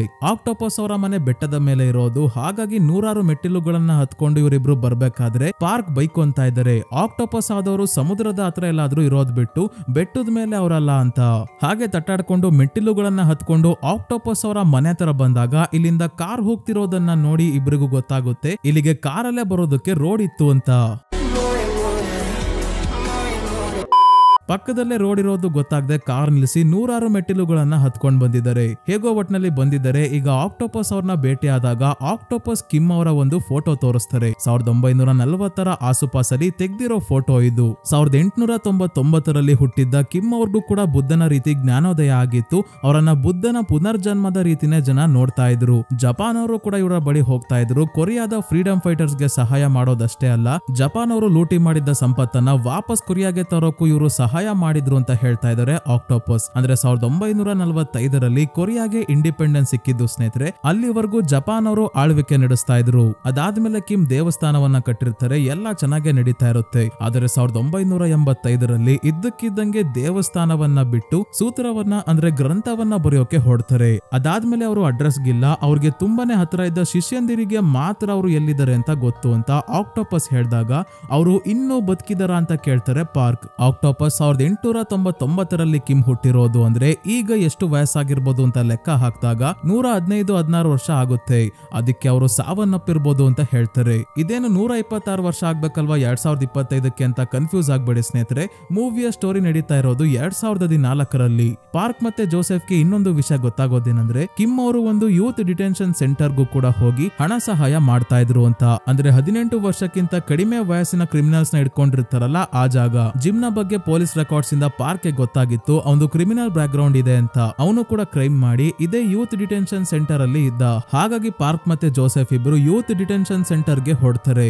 ದಾರಿಯಲ್ಲಿ ಜೋಸೆಫ್ ಪಾರ್ಕ್ ಗೆ ಕಿಮ್ ಇನ್ನು ಬದುಕಿರ್ಬೋದಾ ಅಂತ ಕೇಳಿದಾಗ ಅವರು ಫ್ರಾಡ್ ಅಲ್ಲ, ರಿಯಲ್ ಆಗಿದ್ರೆ ಬದುಕಿರ್ತಾರೆ, ಜ್ಞಾನೋದಯ ಆಗದೆ ಮನುಷ್ಯನೇ ಆಗಿದ್ರೆ ಬದುಕಿರಲ್ಲ ಅಂತ ಹೇಳ್ತಾರೆ ಪಾರ್ಕ್. ಅವ್ರು ಇನ್ನೂ ಬದುಕಿದ್ರೆ ನಮ್ ದೇವರು ಇನ್ನೂ ಬದುಕಿದ್ದಾರೆ ಅಂದಂಗ ಆಗುತ್ತಲ್ವಾ ಅಂತ ಜೋಸೆಫ್ ಕೇಳಿದಾಗ ಪಾರ್ಕ್ ತಮಗೆ ಗೊತ್ತಿರೋ ಒಬ್ರು ಕ್ರಿಶ್ಚಿಯನ್ ಫ್ರೆಂಡ್ ನ ಫ್ಯಾಮಿಲಿಯ ಸಾವಿನ ಬಗ್ಗೆ ಹೇಳ್ತಾರೆ. ಇವರ ಫ್ರೆಂಡ್ ತಮ್ಮ ಫ್ಯಾಮಿಲಿ ಜೊತೆ ಸೌತ್ ಆಫ್ರಿಕಾಗೆ ಹೋಗಿದ್ದಾಗ ಕೆಲವು ವರ್ಷಗಳ ನಂತರ ಒಬ್ಬರೇ ವಾಪಸ್ ಬಂದಿರ್ತಾರೆ. ಯಾಕಂದ್ರೆ ಅವರ ಫ್ಯಾಮಿಲಿಯಲ್ಲಿ ಇರೋರ್ನೆಲ್ಲ ಯಾರೋ ಕೊಲೆ ಮಾಡಿರ್ತಾರೆ. ಆ ಕೇಸಲ್ಲಿ 11 ವರ್ಷದ ಮುಸ್ಲಿಂ ಹುಡುಗ ಶಂಕಿತ ಅಪರಾಧಿ. ಅವನು ಹೇಳಿದ್ದೇನಂದ್ರೆ ಅದೆಲ್ಲ ದೇವರ ಇಚ್ಛೆ ಆಗಿತ್ತು ಅಂತ. ಇದನ್ನೆಲ್ಲ ದೇವರು ನೋಡಿ ಮನುಷ್ಯರನ್ನ ಸಾಯಿಸುವಂತ ನಾನ್ ಹೇಳಿದ್ನ ಅಂತ ಹೇಳಿ ದೇವ್ರಿಗೆ ಕನ್ಫ್ಯೂಸ್ ಆಗ್ಬಿಡ್ಬೇಕು ಅಂತ ಕೆಲಸ ಜನ ಮಾಡ್ತಿದ್ದಾರೆ. ದೇವರ ಹೆಸರಲ್ಲಿ ದೇವರ ಇಚ್ಛೆ ಅಂತ ಹೇಳ್ತಾ ಮನುಷ್ಯ ತನ್ನ ಇಚ್ಛೆಯನ್ನ ಈಡೇರಿಸ್ಕೊಂತಿದ್ದಾನೆ. ನೋಡೋಣ ಕಿಮ್ ನಿಜವಾಗ್ಲೂ ದೇವರೇ ಆಗಿದ್ದಾರ ಅಂತ ಹೇಳ್ತಾರೆ ಪಾರ್ಕ್. ನಂತರ ಯೂತ್ ಡಿಟೆನ್ಷನ್ ಸೆಂಟರ್ ಗೆ ಬಂದಾಗ ಇಲ್ಲಿನ ಆಫೀಸರ್ ಗೆ ಕಿಮ್ ಬಗ್ಗೆ ಕೇಳಿದಾಗ ಗೊತ್ತಾಗುತ್ತೆ ಅವರು 20 ವರ್ಷಗಳ ಹಿಂದೆ ಇಲ್ಲಿಗೆ ಡೊನೇಷನ್ ಕೊಡ್ತಾ ಇದ್ರು. ಇಲ್ಲಿರೋ ಹುಡುಗರನ್ನ ತಮ್ಮ ಮಕ್ಕಳ ರೀತಿನೇ ನೋಡ್ತಾ ಇದ್ರು. ಒಂದಿನ 4 ಜನ ಹುಡುಗರನ್ನ ಅವರು ಅಡಾಪ್ಟ್ ಮಾಡ್ಕೊಂಡಿರ್ತಾರೆ. ಆ 4 ಜನ ಕೂಡ ತಮ್ಮ ತಂದೆಯನ್ನ ಕೊಂದಿರೋರೇ ಆಗಿದ್ರು. ನಾವು ಅಷ್ಟೇ ಧಾರ್ಮಿಕ ವಾತಾವರಣದಲ್ಲಿ ಅವರು ಬೆಳೆದ್ರೆ ಒಳ್ಳೆ ಬುದ್ಧಿ ಕಲಿತಾರೆ ಅಂತ ಹೇಳಿ ಕಳಿಸಿದ್ವಿ ಅನ್ನೋದನ್ನ ಈ ಆಫೀಸರ್ ಹೇಳ್ತಾರೆ. ಈ 4 ಜನರಲ್ಲಿ ಲಿಯೋ ಮತ್ತೆ ಜಿಮ್ ಕೂಡ ಇದ್ರು. 4 ಜನ ಅಂತಿದ್ದಂಗೆ ಪಾರ್ಕ್ ಗೊತ್ತಾಯ್ತು ಇವರನ್ನ 4 ಹೆವೆನ್ಲಿ ಕಿಂಗ್ಸ್ ತರ ಸೆಲೆಕ್ಟ್ ಮಾಡಿದ್ದಾರೆ ಅಂತ. ಈಗ ಮತ್ತೆ ಪಾರ್ಕ್ ಧರ್ಮ ಗ್ರಂಥವನ್ನ ತೆಗೆದು ನೋಡಿದಾಗ ಗೊತ್ತಾಗುತ್ತೆ ಮೊದ್ಲೇ ಕಿಮ್ ಅವರು ಈ ಗ್ರಂಥದಲ್ಲಿ ಬರ್ದಿದ್ರು ಯಾವ್ಯಾವ ನದಿ ಹತ್ರ ವಾಸವಾಗಿರೋಂತವ್ರನ್ನ 4 ಹೆವೆನ್ಲಿ ಕಿಂಗ್ಸ್ ತರ ಸೆಲೆಕ್ಟ್ ಮಾಡ್ಬೇಕು ಅಂತ. ಅದೇ ರೀತಿ ಆ 4 ಹುಡುಗರನ್ನ ಅವರು ಸೆಲೆಕ್ಟ್ ಮಾಡಿದ್ರು. 4 ದಿಕ್ಕಿನಲ್ಲೂ ಡೀಮನ್ ಆಗಿರೋ ಹುಡುಗಿಯರನ್ನ ಹುಡುಕಿ ಸಾಯಿಸೋಕೆ. ಆದ್ರೆ ಇವರಲ್ಲಿ 3 ಜನ ಸಾವನ್ನಪ್ಪಿದ್ದಾರೆ ಅನ್ನೋದು ಕೂಡ ಪಾರ್ಕ್ ಗೊತ್ತಾಯ್ತು. ಹೇಗೆ ಅಂದ್ರೆ ಅವ್ರ ಹತ್ರ ಡಿಯರ್ ಮೌಂಟ್ ನ 4 ಬ್ರಾಂಚ್ ಅಲ್ಲಿ ಇರೋ 4 ಹೆವೆನ್ಲಿ ಕಿಂಗ್ಸ್ ಗಳ ಪೇಂಟಿಂಗ್ ನ ಫೋಟೋಸ್ ಇದೆ. 2 ಫೋಟೋ ಅಲ್ಲಿ ಕಿಂಗ್ಸ್ ನ ಹಿಂದೆ ಹೇಲೋ ಬಿಡಿಸಿದ್ದಾರೆ. ಅಂದ್ರೆ ದೇವರ ತಲೆ ಹಿಂದೆ ರಿಂಗ್ ನ ಆಕಾರದಲ್ಲಿ ಬೆಳಕು ಬರೋ ಹಾಗೆ ತೋರಿಸ್ತಾರಲ್ಲ ಅದೇ ರೀತಿ ಹುತಾತ್ಮರಾದವ್ರಿಗೂ ಕೂಡ ಈ ಹೇಲೋನ ಬಿಡಿಸ್ತಾರೆ ಅಂತ ಪಾರ್ಕ್ ಹೇಳ್ತಾರೆ. 2 ಕಿಂಗ್ಸ್ ನ ಹಿಂದೆ ಹೇಲೋ ಇದೆ. ಅಂದ್ರೆ 4 ಜನರಲ್ಲಿ 2 ಸಾವನ್ನಪ್ಪಿದ್ದಾರೆ.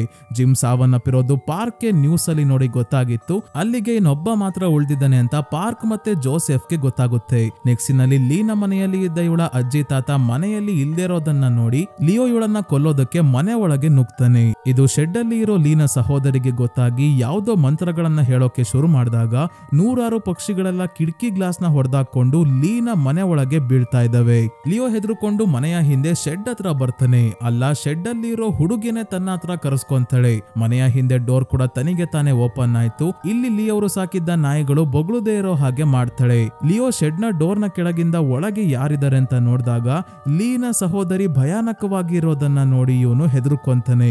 ಲಿಯೋನ ಕಾಲನ್ನ ಇವಳು ತಕ್ಷಣ ಹಿಡ್ಕೊಂತಿದ್ದಂಗೆ ಗಾಬರಿಯಾಗಿ ಇಲ್ಲಿಂದ ಓಡ್ ಹೋಗ್ತಾನೆ ಲಿಯೋ. ಅಂದ್ರೆ ನಮಗೆ ಡೌಟ್ ಬರೋದೇನಂದ್ರೆ ಇವಳು ಲೀನ ಕಾಪಾಡೋಕೆ ನೋಡ್ತಿದ್ದಾಳೆ. ಡೀಮನ್ ಆಗಿದ್ರೆ ಇದೆಲ್ಲ ಮಾಡ್ತಿರ್ಲಿಲ್ವಲ್ಲ, ನೋಡೋಣ ಏನ್ ಕತೆ ಅಂತ. ಲಿಯೋ ಹೆದರ್ಕೊಂಡ್ ಬಂದು ಮನೆಯಲ್ಲಿ ಮಲಗಿದ್ದಾಗ ಇವನು ಕೊಂದಿರೋರ ಆತ್ಮಗಳೆಲ್ಲ ಮೇಲೆ ನೇತಾಡ್ತಿರೋ ಹಾಗೆ ಇವನಿಗೆ ಕಾಣ್ತಾ ಇದೆ. ಈಗ ಇವರ ಅಮ್ಮನ ಆತ್ಮ ಮತ್ತೆ ಬಂದು ಇವನಿಗೆ ಸಮಾಧಾನ ಮಾಡಿ ಮಲಗಿಸ್ತಾರೆ. ಮುಂದಿನ ದಿನ ಇವನು ಡಿಯರ್ ಮೌಂಟ್ ನ ಮೇನ್ ಬ್ರಾಂಚ್ ಅಂದ್ರೆ ಈ ಗ್ರೂಪ್ ನ ಲೀಡರ್ಸ್ ಇರುವಂತ ಜಾಗಕ್ಕೆ ಹೊರಟಾಗ ಇವನನ್ನ ಪಾರ್ಕ್ ಫಾಲೋ ಮಾಡ್ಕೊಂಡು ಬರ್ತಾ ಇದ್ದಾರೆ. ಲಿಯೋ ಇಲ್ಲಿ ಒಬ್ಬ ವ್ಯಕ್ತಿಯನ್ನ ಮೀಟ್ ಮಾಡಿ ಲೀನ ಮನೆಯಲ್ಲಿ ಏನೇನ್ ನೋಡಿದ್ನೋ ಅದನ್ನೆಲ್ಲ ಈ ವ್ಯಕ್ತಿಗೆ ಹೇಳ್ತಾ ಇದ್ದಾನೆ. ಇವನ ಹೆಸರು ಏನು ಅಂತ ಈಗಲೇ ಈ ಮೂವಿಯಲ್ಲಿ ಹೇಳಲ್ಲ ಸ್ನೇಹಿತರೆ, ಅದಕ್ಕೆ ನಾವು ಇವನನ್ನ ಡೇವಿಡ್ ಅಂತ ಕರೆಯೋಣ. ಡೇವಿಡ್ ಹೇಳ್ತಾನೆ ಆ ಹುಡುಗಿ ಹೇಗಾದ್ರೂ ಇರ್ಲಿ ನೀನು ಯಾಮಾರ್ಬೇಡ, ಅವಳನ್ನ ಸಾಯಿಸ್ಬಿಡು, ಅವಳು ಡೀಮನ್ ಆಗಿದ್ದಾಳೆ ಅಂತ. ಲಿಯನ್ನ ಕೊಲ್ಲೋದಕ್ಕೆ ಡೇವಿಡ್ ಹೇಳಿ ಲಿಯೋ ಅನ್ನ ಕಿಮ್ ಹತ್ರ ಕರ್ಕೊಂಡ್ ಬರ್ತಾನೆ. ಕಿಮ್ ಹಾಸಿಗೆ ಹಿಡಿದಿದ್ದಾರೆ. ಯಾವ ಆಂಗಲ್ ಇಂದನೂ ದೇವ್ರ ತರ ಆಗ್ಲಿ ಬುದ್ಧನ ಪುನರ್ಜನ್ಮದ ರೀತಿ ಕಾಣ್ತಾ ಇಲ್ಲ. ಡೇವಿಡ್ ಹೇಳ್ತಾನೆ ಕಿಮ್ ಅವರು ತುಂಬಾನೇ ವೀಕ್ ಆಗ್ತಿದ್ದಾರೆ, ಆ ಡೀಮನ್ ಲೀನ ನೀನು ಆದಷ್ಟು ಬೇಗ ಸಾಯಿಸ್ಬೇಕು ಅಂತ. ಇನ್ನೊಂದ್ ಕಡೆ ಪಾರ್ಕ್ ಲಿಯೋನ ಕಾರಲ್ಲಿ ಇದ್ದ ಲೀ ಬಗ್ಗೆ ಇನ್ಫಾರ್ಮೇಶನ್ ಇರೋ ಡಾಕ್ಯುಮೆಂಟ್ ನ ನೋಡಿ ನಂತರ ಇಲ್ಲೇ ಇರೋ ಕೊಟ್ಟಿಗೆ ಒಳಗೆ ಬಂದಿದ್ದಾಗ ಡೇವಿಡ್ ಇವರ ಬಳಿ ಬರ್ತಾನೆ. ನನ್ ಕತೆ ಮುಗೀತು ಅಂತ ಪಾರ್ಕ್ ಏನೋ ಅನ್ಕೊಂತಾರೆ, ಆದ್ರೆ ಡೇವಿಡ್ ಇವ್ರಿಗೆ ಏನು ಮಾಡಲ್ಲ. ಹೀಗೆಲ್ಲ ಸಿಕ್ಕಿದ ಕಡೆ ನುಗ್ಬಾರ್ದು, ವಾಪಸ್ ಹೋಗಿ ಅಂದಾಗ ಆಯ್ತು ಸಾರಿ ಅಂತ ಪಾರ್ಕ್ ಲಿಯೋನ ಕಾರಲ್ಲಿ ಇದ್ದ ಲೀನ ಡೀಟೇಲ್ಸ್ ತಗೊಂಡ್ ಬಂದು ತನ್ನ ಕಾರಲ್ಲಿ ಕುತ್ಕೊಂತಾರೆ. ಸ್ವಲ್ಪ ಹೊತ್ತಾದ್ಮೇಲೆ ಲಿಯೋ ಇಲ್ಲಿಂದ ಹೊರಡ್ತಿದ್ದಂಗೆ ಮತ್ತೆ ಪಾರ್ಕ್ ಇವನನ್ನ ಫಾಲೋ ಮಾಡೋಕೆ ಶುರು ಮಾಡಿದಾಗ ಇದು ಲಿಯೋಗೆ ಗೊತ್ತಾಗಿ ಪಾರ್ಕ್ ನ ಕಾರನ್ನ ತನ್ನ ಕಾರಿಂದಾನೆ ಗುದ್ದಿ ನಿಲ್ಲಿಸ್ತಾನೆ. ಮತ್ತೆ ಇವರು ತಗೊಂಡಿದ್ದ ಲೀನ ಡೀಟೇಲ್ಸ್ ನ ತಗೊಂಡ್ ಹೊರಡ್ತಾನೆ. ನಂತರ ಪಾರ್ಕ್ ಮತ್ತೆ ಜೋಸೆಫ್ ಇಬ್ರು ಮತ್ತೆ ಧರ್ಮಗ್ರಂಥದಲ್ಲಿ ಏನಿದೆ ಅಂತ ಓದ್ಬೇಕಾದ್ರೆ 81 ಡೀಮನ್ಗಳು ಬೆಳಕನ್ನ ನಾಶ ಮಾಡೋಕೆ ಟ್ರೈ ಮಾಡ್ತವೆ. ಆದ್ರೂ ಬೆಳಕು ಕೊನೆಯಲ್ಲಿ ಗೆದ್ದೆ ಗೆಲ್ಲುತ್ತೆ ಅಂತ ಇರೋದನ್ನ ನೋಡಿ ಜೋಸೆಫ್ ಈ ಬುಕ್ ಅಲ್ಲಿ ಡೀಮನ್ಗಳು ಅಂದ್ರೆ ಇವರೇ ಕೊಲೆ ಮಾಡ್ತಿರೋ ಹುಡುಗಿಯರು ಅಂತ ಗೊತ್ತಾಯ್ತು. ಆದ್ರೆ ಬೆಳಕು ಅಂದ್ರೆ ಯಾರು ಅಂತ ಕೇಳಿದಾಗ ಪಾರ್ಕ್ ಹೇಳ್ತಾರೆ ಬೆಳಕು ಅಂದ್ರೆ ಮೈತ್ರೇಯ ಬುದ್ಧ. ಭವಿಷ್ಯದಲ್ಲಿ ಮೈತ್ರೇಯ ಬುದ್ಧ ಆಗಿ ಬರ್ತಾರೆ. ಹೇಗೆ ಸಿದ್ಧಾರ್ಥ ಗೌತಮ ಬುದ್ಧ ಆದ್ರೋ ಅದೇ ರೀತಿ ಬುದ್ಧಿಸಂ ಪ್ರಕಾರ ಜನರನ್ನ ಧರ್ಮದ ದಾರಿಗೆ ಮತ್ತೆ ತರೋಕೆ ಮೈತ್ರೇಯ ಬುದ್ಧ ಆಗಿ ಬರ್ತಾರೆ. ಆ ಮೈತ್ರೇಯ ಬುದ್ಧನನ್ನ 4 ಹೆವೆನ್ಲಿ ಕಿಂಗ್ಸ್ ಕಾಪಾಡ್ತಾರೆ ಅನ್ನೋದನ್ನ ಹೇಳ್ತಾರೆ ಪಾರ್ಕ್. ಇದೇ ಸಮಯಕ್ಕೆ ಸಿದ್ಧಾರ್ಥ ಅವರಿಂದ ಪಾರ್ಕ್ ಗೆ ಗೊತ್ತಾಗುತ್ತೆ ಟಿಬೆಟ್ ಇಂದ ನೇಚುಂಗ್ ತೆನ್ಪಾ ಅನ್ನೋ ಮೋಂಕ್ ಒಬ್ರು ಕೊರಿಯಾಗೆ ಬರ್ತಾ ಇದಾರೆ ಅಂತ. ಈ ವಿಷಯ ಗೊತ್ತಾಗ್ತಿದ್ದಂಗೆ ಪಾರ್ಕ್ ನೇಚುಂಗ್ ತೆನ್ಪಾ ಅವರನ್ನ ಭೇಟಿ ಆಗೋಕೆ ಹೊರಡ್ತಾರೆ. ಯಾಕಂದ್ರೆ ಕಿಮ್ ನ ಬಗ್ಗೆ ಇವ್ರಿಗೂ ಕೂಡ ಗೊತ್ತಿರುತ್ತೆ. ಈ ವಿಷಯ 1985ರ ನ್ಯೂಸ್ ಪೇಪರ್ ನೋಡಿ ಪಾರ್ಕ್ ಮತ್ತೆ ಜೋಸೆಫ್ ತಿಳ್ಕೊಂಡಿದ್ರು. ನೇಚುಂಗ್ ತೆನ್ಪಾ ಅವರನ್ನ ಭೇಟಿಯಾದ ನಂತರನೇ ಕಿಮ್ ಅವರು ಧರ್ಮಗ್ರಂಥವನ್ನ ಬರೆಯೋಕೆ ಶುರು ಮಾಡಿರ್ಬೋದು ಅಂತ ಪಾರ್ಕ್ ಗೆ ಡೌಟ್ ಬಂದಿದೆ. ನೇಚುಂಗ್ ತೆನ್ಪಾ ಅವರು ದೇವಸ್ಥಾನದಲ್ಲಿ ಎಲ್ಲರನ್ನ ಭೇಟಿಯಾಗಿ ಸ್ಪೀಚ್ ಎಲ್ಲ ಕೊಟ್ಟಾದ್ಮೇಲೆ ವಾಪಸ್ ಹೊರಟಾಗ ಇವರ ಕಾರಲ್ಲೇ ಬಂದು ಕೂತಿದ್ದಾರೆ ಪಾರ್ಕ್. ಸಿದ್ಧಾರ್ಥ ಕೂಡ ಇಲ್ಲೇ ಇದ್ದಾರೆ. ಪಾರ್ಕ್ ಹೇಳ್ತಾರೆ ಒಳ್ಳೆ ನಿಮ್ಮನ್ನ ಕಿಡ್ನಾಪ್ ಮಾಡ್ಕೊಂಡ್ ಬಂದು ಪ್ರಶ್ನೆ ಕೇಳ್ದಂಗೆ ಕೇಳ್ತಾ ಇದ್ದೀನಿ, ದಯವಿಟ್ಟು ಕ್ಷಮಿಸಿ. ನಿಮಗೆ ಕಿಮ್ ಅವರು ಗೊತ್ತಾ ಅಂತ ಕೇಳಿದಾಗ ನೇಚುಂಗ್ ತೆನ್ಪಾ ತಮಗೆ ಗೊತ್ತಿರೋ ಎಲ್ಲಾ ವಿಷಯ ಹೇಳ್ತಾರೆ. 1985ರಲ್ಲಿ ನಾನು ಅವರನ್ನ ಮೀಟ್ ಮಾಡಿದ್ದೆ. ಅವರೇ ಮೈತ್ರೇಯ ಆಗಿದ್ದಾರೆ. ಅವರನ್ನ ಭೇಟಿಯಾದಾಗ ಅವರ ಸುಂದರವಾದ 12 ಬೆರಳುಗಳನ್ನ ನೋಡ್ದೆ. ಕೊರಿಯಾ ತುಂಬಾನೇ ಲಕ್ಕಿ ಆಗಿದೆ. ಅವರು ಇಲ್ಲೇ ಇನ್ನು ಜೀವಂತವಾಗಿದ್ದಾರೆ. ಬುದ್ಧಿಸಂ ಅಲ್ಲಿ ನಮ್ಮ ಜೀವನದ ಉದ್ದೇಶ ಏನಂದ್ರೆ ಹುಟ್ಟು ಸಾವು ಸಂಸಾರದ ಬಂಧನದಿಂದ ಮುಕ್ತಿ ಹೊಂದೋದು. ಅದೇ ಬುದ್ಧಿಸಂ ಜಪಾನ್ಗೆ ಹೋಗಿ ತುಂಬಾನೇ ಚೇಂಜಸ್ ಆಗಿದೆ. ಅವರು ನಂಬೋದೇನಂದ್ರೆ ಬುದ್ಧ ಆಗ್ಬೇಕು ಅಂದ್ರೆ ಅಮರತ್ವವನ್ನ ಪಡ್ಕೊಳ್ಳೋದು. ಸ್ವತಃ ಬುದ್ಧನೇ ತಮ್ಮ ದೇಹವನ್ನ ತ್ಯಜಿಸಿದ್ರು, ಆದ್ರೆ ಇವ್ರಿಗೆ ಸಾವೇ ಇಲ್ವಂತೆ. ಅದೇ ರೀತಿ ಕಿಮ್ ಕೂಡ ಇಮ್ಮಾರ್ಟಲ್ ಆಗಿದ್ದಾರೆ, ಅವರು ಸಾಯೋದಿಲ್ಲ. ನಾನು ಅವರನ್ನ ಭೇಟಿಯಾದಾಗ ಒಂದು ಭವಿಷ್ಯವನ್ನ ನುಡಿದಿದ್ದೆ. ಅದೇನಂದ್ರೆ ಕಿಮ್ ಹುಟ್ಟಿದ ಜಾಗದಲ್ಲೇ ಸರಿಯಾಗಿ 100 ವರ್ಷದ ನಂತರ ಅವರ ಶತ್ರು ಒಬ್ಳು ಹುಟ್ಟುತ್ತಾಳೆ. ಅವಳು ಬೆಳೆಯೋಕೆ ಶುರು ಆದಾಗ ಅವಳ ಕೈಯಿಂದಾನೇ ಕಿಮ್ ನ ಅಂತ್ಯ ಆಗುತ್ತೆ ಅಂತ ಹೇಳಿದ್ದೆ. ಅದಾದ್ಮೇಲೆ ನಾನು ಅವರನ್ನ ಮತ್ತೆ ಭೇಟಿ ಆಗ್ಲಿಲ್ಲ ಅಂತ ಹೇಳ್ತಾರೆ ನೇಚುಂಗ್ ತೆನ್ಪಾ. ಅಂದ್ರೆ ಸ್ನೇಹಿತರೆ ಅದಕ್ಕೆ ಕಿಮ್ 4 ಹೆವೆನ್ಲಿ ಕಿಂಗ್ಸ್ ಅಂತ ಹೇಳಿ 4 ಹುಡುಗರನ್ನ ಯೂತ್ ಡಿಟೆನ್ಷನ್ ಸೆಂಟರ್ ಇಂದ ಕರ್ಕೊಂಡ್ ಬಂದು ತಾವು ಹುಟ್ಟಿದ ಊರಲ್ಲಿ 1999ರಲ್ಲಿ ಯಾವ್ಯಾವ ಹೆಣ್ಣು ಮಕ್ಕಳು ಹುಟ್ಟಿದ್ರೋ ಅವರನ್ನೆಲ್ಲ ಕೊಲ್ಲೋ ಕೆಲಸ ಕೊಟ್ಟಿರ್ತಾರೆ. ಮತ್ತೆ ಆ ಧರ್ಮಗ್ರಂಥದಲ್ಲೂ ಅಷ್ಟೇ ತಮಗೆ ಇಷ್ಟ ಬಂದಂಗೆ ತಮ್ಮ ಪ್ರಾಣ ಉಳಿಸ್ಕೊಳ್ಳೋಕೆ ಏನ್ ಮಾಡ್ಬೇಕು ಅದನ್ನೇ ಬರ್ದಿದ್ದಾರೆ. 81 ಹುಡುಗಿಯರು 1999ರಲ್ಲಿ ಹುಟ್ಟಿರ್ತಾರೆ. ಅದಕ್ಕೆ ಅವರನ್ನ 81 ಡೀಮನ್ಗಳು ಅಂತ ಕಿಮ್ ಬುಕ್ ಅಲ್ಲಿ ಅವರ ಬಗ್ಗೆ ಬರ್ದಿದ್ದಾರೆ. ಈಗ ಜೋಸೆಫ್ ಮತ್ತೆ ಪಾರ್ಕ್ ಅವರು ವಾಪಸ್ ಹೊರಟಾಗ ಕಾರಲ್ಲಿ ಸಿದ್ಧಾರ್ಥ ಅವರು ಡಿಯರ್ ಮೌಂಟ್ ನ 4 ಬ್ರಾಂಚ್ ಗಳು ಎಲ್ಲೆಲ್ಲಿ ಇದಾವೆ ಅಂತ ಮ್ಯಾಪ್ ಅಲ್ಲಿ ಮಾರ್ಕ್ ಮಾಡಿರೋದನ್ನ ನೋಡ್ಬೇಕಾದ್ರೆ ಈ 4 ಜಾಗದ ಮಧ್ಯದಲ್ಲಿ ಯೋಂಗ್ವೋಲ್ ಹಳ್ಳಿ ಇದೆ. ಈ ಹಳ್ಳಿ ಬೇರೆ ಯಾವ್ದು ಅಲ್ಲ ಸ್ನೇಹಿತರೆ, ಲೀ ಮತ್ತೆ ಅವಳ ಸಹೋದರಿ ಹುಟ್ಟಿದ್ದು ಇದೇ ಹಳ್ಳಿಯಲ್ಲಿ. ಈ ಹಳ್ಳಿಯ ಸುತ್ತಮುತ್ತ ಇರೋ ಹೆಣ್ಣು ಮಕ್ಕಳನ್ನೇ ಕಿಮ್ ಅಡಾಪ್ಟ್ ಮಾಡ್ಕೊಂಡಿದ್ದ 4 ಜನ ಹುಡುಗರು ಸಾಯಿಸ್ತಾ ಇರೋದು. ಅದು 1999ರಲ್ಲಿ ಹುಟ್ಟಿರೋರು ಮಾತ್ರ ಕೊಲೆ ಆಗಿರೋದು. ಅಂದ್ರೆ 1899ರಲ್ಲಿ ಇದೇ ಯೋಂಗ್ವೋಲ್ ಹಳ್ಳಿಯಲ್ಲಿ ಕಿಮ್ ಹುಟ್ಟಿರೋದ್ರಿಂದ ತಮ್ಮನ್ನ ಕೊಲ್ಲೋ ಹುಡುಗಿ ಕೂಡ ಇಲ್ಲೇ 1999ರಲ್ಲಿ ಹುಟ್ಟಿದಾಳೆ ಅಂತ ಹೇಳಿನೇ ಅವರನ್ನ ಸಾಯಿಸ್ತಾ ಬರ್ತಾ ಇದ್ದಾರೆ ಅನ್ನೋದು ಕಿಮ್ ಮತ್ತೆ ಜೋಸೆಫ್ಗೆ ಗೊತ್ತಾಯ್ತು. ಇನ್ನೊಂದ್ ಕಡೆ ಶೆಡ್ ಅಲ್ಲಿ ಇರೋ ಲೀನ ಸಹೋದರಿಯ ದೇಹದ ಮೇಲೆಲ್ಲ ಕೂದಲು ಬೆಳ್ಕೊಂಡಿತ್ತಲ್ಲ ಅದೆಲ್ಲ ಈಗ ಉದ್ರೋಗ್ತಾ ಇದೆ. ಮತ್ತೆ ಲಿಯೋ ಕೂಡ ಲೀನ ಕಿಡ್ನಾಪ್ ಮಾಡ್ಕೊಂಡ್ ಬಂದು ಇವಳನ್ನ ಸಾಯಿಸಿ ಮಣ್ಣಲ್ಲಿ ಊತ್ ಹಾಕೋಕೆ ಗುಂಡಿಯಾಗಬೇಕಾದ್ರೆ ನನ್ನನ್ನ ಯಾಕೆ ಸಾಯಿಸೋಕೆ ನೋಡ್ತಿದ್ಯಾ ಅಂತ ಲೀ ಕೇಳಿದಾಗ ಲಿಯೋ ಜಾಸ್ತಿ ಏನು ಹೇಳಲ್ಲ. ನೀನು ಸಾವನ್ನಪ್ಪಿದ ನಂತರ ಮುಂದಿನ ಜನ್ಮದಲ್ಲಿ ಬುದ್ಧ ಆಗಿ ಹುಟ್ಲಿ ಅಂತ ದೇವರಲ್ಲಿ ಪ್ರಾರ್ಥನೆ ಮಾಡ್ತೀನಿ ಅಂತ ಹೇಳ್ತಾನೆ. ಸಾಯೋಕ್ಕೂ ಮುಂಚೆ ನಂದು ಒಂದೇ ಒಂದು ಆಸೆ ಇದೆ. ನನ್ ಜೊತೆನೆ ಹುಟ್ಟಿರೋ ನನ್ನ ಸಹೋದರಿ ಮನೆಯ ಹಿಂದೆ ಶೆಡ್ ಅಲ್ಲಿ ಇದ್ದಾಳೆ. ಅವಳು ಕೂಡ ಡೀಮನ್ನ ರೀತಿನೇ ಇದ್ದಾಳೆ. ನನ್ ಜೊತೆನೆ ಅವಳನ್ನ ಕೂಡ ಸಾಯಿಸ್ಬಿಡಿ, ಮುಂದಿನ ಜನ್ಮದಲ್ಲಾದ್ರೂ ಅವಳು ಮನುಷ್ಯಳಾಗಿ ಹುಟ್ಲಿ ಅಂತ ಅಳ್ತಾ ಹೇಳ್ದಾಗ ಇವಳು ಹೇಳ್ದಂಗೆ ಮಾಡೋಕೆ ಮೊದಲು ಶೆಡ್ ಕಡೆ ಹೊರಡ್ತಾನೆ ಲಿಯೋ. ಈ ಕಡೆ ಪಾರ್ಕ್ ಪೊಲೀಸ್ ಅವ್ರಿಗೆ ಫೋನ್ ಮಾಡಿ ಸಾವನ್ನಪ್ಪಿರೋ ಹುಡುಗಿಯರೆಲ್ಲ 1999ರಲ್ಲಿ ಯೋಂಗ್ವೋಲ್ ಹಳ್ಳಿಯಲ್ಲಿ ಹುಟ್ಟಿರೋದು, ಬೇಕಿದ್ರೆ ನೀವೇ ಚೆಕ್ ಮಾಡಿ, ಡಿಯರ್ ಮೌಂಟ್ ಅವರೇ ಇದೆಲ್ಲ ಮಾಡ್ತಿರೋದು ಅಂತ ಹೇಳಿದಾಗ ಪೊಲೀಸ್ ಅವರು ಹಳೆ ರೆಕಾರ್ಡ್ಸ್ ನೆಲ್ಲ ಚೆಕ್ ಮಾಡಿ ಪಾರ್ಕ್ ಹೇಳ್ತಿರೋದು ನಿಜ ಅಂತ ಶಾಕ್ ಆಗೋಗ್ತಾರೆ. ತಕ್ಷಣ ಪೊಲೀಸ್ ಅವರು 1999ರಲ್ಲಿ ಹುಟ್ಟಿರೋ ಹುಡುಗಿಯರು ಅಂದ್ರೆ ಈಗ 9th ಸ್ಟ್ಯಾಂಡರ್ಡ್ ಅಲ್ಲಿ ಓದ್ತಾ ಇರ್ತಾರೆ. ಯೋಂಗ್ವೋಲ್ ನ ಸ್ಕೂಲ್ ಅಲ್ಲಿ 9th ಸ್ಟ್ಯಾಂಡರ್ಡ್ ಅಲ್ಲಿ ಎಷ್ಟು ಜನ ಹೆಣ್ಣು ಮಕ್ಕಳು ಓದ್ತಾ ಇದಾರೆ ಅಂತ ಚೆಕ್ ಮಾಡಿದಾಗ ಕೇವಲ 38 ಜನ ಇದ್ದಾರೆ ಅಷ್ಟೇ. ಅದೇ 8ನೇ ಕ್ಲಾಸ್ ಅಲ್ಲಿ 87 ಜನ, 7ನೇ ಕ್ಲಾಸ್ ಅಲ್ಲಿ 79 ಜನ ಹುಡುಗಿಯರು ಇದ್ದಾರೆ. 9ನೇ ಕ್ಲಾಸ್ ಅಲ್ಲಿ ಕಮ್ಮಿ ಹಾಕಿದ್ದಾರೆ ಅಂದ್ರೆ ಡಿಯರ್ ಮೌಂಟ್ ಅವರೇ ಅರ್ಧಕ್ಕರ್ಧ ಹುಡುಗಿಯರನ್ನ ಸಾಯಿಸಿದಾರಲ್ಲ, ಅದಕ್ಕೆ ಇದು ಪೊಲೀಸ್ ಅವ್ರಿಗೂ ಕೂಡ ಗೊತ್ತಾಯ್ತು. ಮತ್ತೆ ಜೋಸೆಫ್ ಧರ್ಮಗ್ರಂಥದಲ್ಲಿರೋ ನಂಬರ್ಗಳು ಏನು ಅನ್ನೋದನ್ನ ಕಂಡಿಡಿದಿದ್ದಾನೆ. ಈ ಬುಕ್ ಅಲ್ಲಿ 81 ಹುಡುಗಿಯರ ಬರ್ತ್ ರಿಜಿಸ್ಟ್ರೇಷನ್ ನಂಬರ್ ಇದೆ. ಸಿದ್ಧಾರ್ಥ ಅವರು ಮೊದಲೇ ಹೇಳಿದ್ರು ಈ ಬುಕ್ ನ 2000ನೇ ಇಸವಿಯಲ್ಲಿ ಬರ್ದು ಮುಗಿಸಿರೋದು ಅಂತ. ಯಾಕಂದ್ರೆ ಕಿಮ್ 1999ರಲ್ಲಿ ಯೋಂಗ್ವೋಲ್ ಹಳ್ಳಿಯಲ್ಲಿ ಹುಟ್ಟಿರೋ 81 ಹುಡುಗಿಯರ ಬರ್ತ್ ರಿಜಿಸ್ಟ್ರೇಷನ್ ನಂಬರ್ ಗಳನ್ನ ಈ ಬುಕ್ ಅಲ್ಲಿ ಬರ್ದು ಗ್ರಂಥವನ್ನ ಕಂಪ್ಲೀಟ್ ಮಾಡಿದ್ದಾರೆ. ಆದರೆ ಪ್ರಾಬ್ಲಮ್ ಏನಾಗಿದೆ ಅಂದ್ರೆ ಈ ಲಿಸ್ಟ್ ಅಲ್ಲಿ ಲೀ ಕೂಡ ಇದ್ದಾಳೆ. ಆದ್ರೆ ಪ್ರಾಬ್ಲಮ್ ಏನಾಗಿದೆ ಅಂದ್ರೆ ಲೀನ ಸಹೋದರಿ ಈ ಲಿಸ್ಟ್ ಅಲ್ಲಿ ಇಲ್ಲ. ಅವಳು ಹುಟ್ಟಿದ್ದಾಳೆ ಅಂತ ಅಜ್ಜಿ ತಾತ ರಿಜಿಸ್ಟ್ರೇಷನ್ ಮಾಡ್ಸಿಲ್ವಲ್ಲ, ಅದಕ್ಕೆ. ಆಲ್ರೆಡಿ ಶೆಡ್ ಅಲ್ಲಿ ಇರೋ ಲೀನ ಸಹೋದರಿಯ ರೂಪ ಬದಲಾಗೋದಕ್ಕೆ ಶುರು ಆಗಿದೆ. ಇವಳ ದೇಹದ ಮೇಲೆ ಕೈ ಮೇಲೆಲ್ಲ ತುಂಬಾನೇ ಉದ್ದ ಕೂದಲುಗಳು ಬೆಳ್ಕೊಂಡಿದ್ವಲ್ಲ, ಅದೆಲ್ಲ ಉದುರೋಗಿ ನಾರ್ಮಲ್ ಹುಡುಗಿಯ ರೀತಿ ಆಗ್ತಿದ್ದಾಳೆ. ಇದೇ ಸಮಯಕ್ಕೆ ಇವಳನ್ನ ಕೊಲ್ಲೋಕೆ ಅಂತ ಬಂದ ಲಿಯೋ ಇವಳನ್ನ ನೋಡಿ ಶಾಕ್ ಆಗೋಗ್ತಾನೆ. ಯಾಕಂದ್ರೆ ಇವಳು ಬುದ್ಧನ ರೀತಿ ಕೂತಿದ್ದಾಳೆ, ಮತ್ತೆ ಸ್ವಲ್ಪನೂ ಮೊದ್ಲಿನ ರೀತಿ ಕಾಣ್ತಾನೆ ಇಲ್ಲ. ಮೊದ್ಲು ಇವಳನ್ನ ನೋಡಿ ಇವನೇ ಹೆದರ್ಕೊಂಡು ಓಡೋಗಿದ್ದ, ಆದ್ರೆ ಈಗ ನಾರ್ಮಲ್ ಹುಡುಗಿಯ ರೀತಿ ಇದ್ದಾಳೆ. ಇವಳು ಹೇಳ್ತಾಳೆ, ಆಗ್ಲೇ ತುಂಬಾನೇ ರಕ್ತ ಹರಿದಿದೆ ಮಗು, ಈಗ ಯಾಕೆ ಬಂದಿದ್ಯಾ?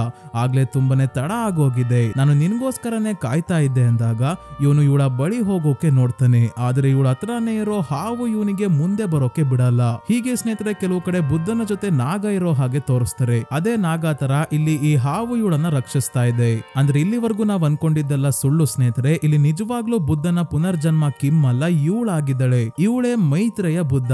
ಅದಕ್ಕೆ ಸ್ನೇಹಿತರೆ ಅವತ್ತು ತನ್ನ ಸಹೋದರಿಯನ್ನ ಲಿಯೋ ಇಂದ ಕಾಪಾಡಿದ್ದು. ಮತ್ತೆ ಇವಳಿಂದ ಯಾರಿಗೂ ಇಲ್ಲಿವರೆಗೂ ತೊಂದರೆ ಆಗಿಲ್ಲ. ಹಳ್ಳಿಯಲ್ಲಿ ಇದ್ದ ಸಾಕು ಪ್ರಾಣಿಗಳು, ಹಸು ಕರುಗಳೆಲ್ಲ ಸಾವನ್ನಪ್ತಾ ಇದ್ದಿದ್ದು ಯಾವುದೋ ಕಾಯಿಲೆಯಿಂದ. 2014ರಲ್ಲಿ ಕೊರಿಯಾದಲ್ಲಿ ಪ್ರಾಣಿಗಳಿಗೆ ಕಾಯಿಲೆ ಹರಡಿತ್ತು ಸ್ನೇಹಿತರೆ. ಆ ಕಾರಣಕ್ಕೆ ಅವು ಸಾವನ್ನಪ್ತಾ ಇದ್ದಿದ್ದು. ಆದ್ರೆ ಲೀನ ಮನೆಯವರೇ ಇದನ್ನೆಲ್ಲ ಮಾಡ್ತಾ ಇದ್ದಾರೆ ಅಂತ ಹಳ್ಳಿಯವರೆಲ್ಲ ಅನ್ಕೊಂಡಿದ್ರೆ ಲೀನ ಅಜ್ಜಿ ತಾತ ಲೀನ ಸಹೋದರಿನೇ ಇದನ್ನೆಲ್ಲ ಮಾಡ್ತಿರೋದು ಅಂತ ಅನ್ಕೊಂಡಿದ್ರು. ಹೇಗೆ ಕೃಷ್ಣ ಕಂಸನನ್ನ ಕೊಲ್ಲೋಕೆ ಹುಟ್ಟಿ ಬರ್ತಾರೋ ಅದೇ ರೀತಿ ಇಲ್ಲಿ ಬುದ್ಧ ಹುಟ್ಟಿ ಬಂದಿದ್ದಾರೆ ಕಿಮ್ ನ ಕೊಲ್ಲೋಕೆ. ಇಲ್ಲಿವರೆಗೂ ಲಿಯೋ ಮನೆಯಲ್ಲಿ ಮಲಗಿದ್ದಾಗ ಇವನು ಸಾಯಿಸಿರೋ ಮಕ್ಕಳ ಆತ್ಮಗಳು ಕಾಣಿಸ್ಕೊಂತ ಇದ್ವಲ್ಲ, ಆಗ ಇವನಿಗೆ ಸಮಾಧಾನ ಮಾಡೋಕೆ ಬರ್ತಿದ್ದು ಇವನ ತಾಯಿಯ ಆತ್ಮ ಅಲ್ಲ, ತಾಯಿಯ ರೂಪದಲ್ಲಿ ಇರೋ ಮೈತ್ರೇಯ ಬುದ್ಧನೇ.